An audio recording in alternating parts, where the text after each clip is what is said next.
Oh my gosh, the eye exhibit. I can't believe we're here. I know. Why do we have to go? This is going to be so boring. Oh my gosh. No, class, come on. This is going to be a fun field trip.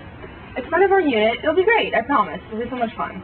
Okay, come on. Let's go. Let's go. Here we are, finally at the eye. Yeah. You guys, don't seem so sad. This is going to be so much fun. There's the optic nerve, and the pupil, and the iris. I mean, I wonder what it'd be like to go inside the eye.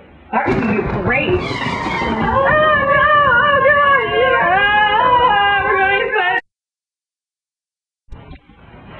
Whoa, now we're inside the eye. What the heck is all this stuff? Well, class, those are the rods and the cones. They help us see color and black and white.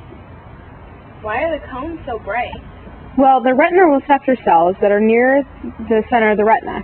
And they work really well in daylight or when it has good lighting. And they detect fine detail and give a rise to color sensations. Well, so what about the rods? How come we don't see color at night? Well, they're really sensitive to light, and that's why the world looks colorless at night. So, see, you learned something today, class. This field trip is very deep. Because I am farsighted, I can see Christina clearly. But when she comes up close, I cannot. This is because in the eye of a person who has farsighted vision, the light rays from nearby objects come into focus behind the retina, resulting in a blurred image. I can see Christina clearly because I am nearsighted. This is due to the fact that light rays from faraway objects focus in front of the retina, unlike farsighted vision, which focuses behind the retina, resulting in the blurred image. The axons from a grouping of ganglion cells meet like the strands of a rope to form the optic nerve. The optic nerve is responsible for the images we perceive to see.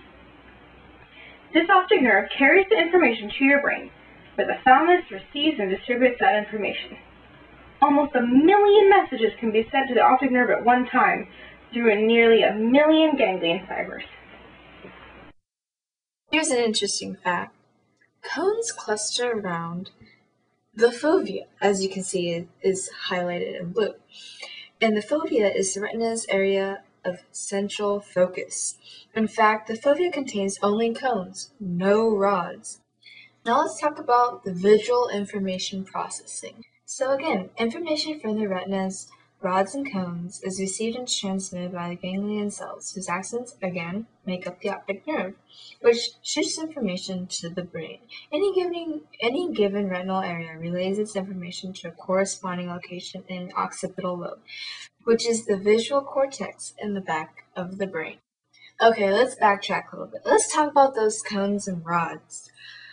Well, first of all, many cones have their own hotline membrane, which are those bipolar cells which help relay the cone's individual message to the visual cortex, which devotes a very large area to input from the fovea. These direct connections preserve the cone's precise information, making them better able to detect fine detail. Rods have no such hotline. They share those bipolar cells with other rods, so their individual messages get combined. Okay, so let's review.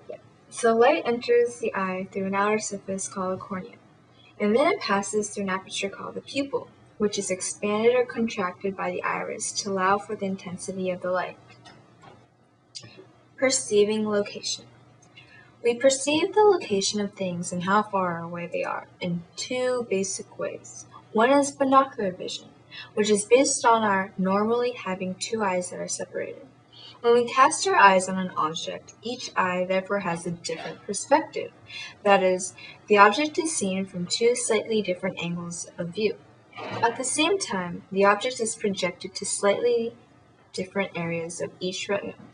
The visual cortex then integrates the differences in neural impulses from the eyes and determines where, including near or far.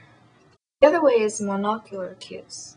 With only one functional eye, we can still use certain information to determine location.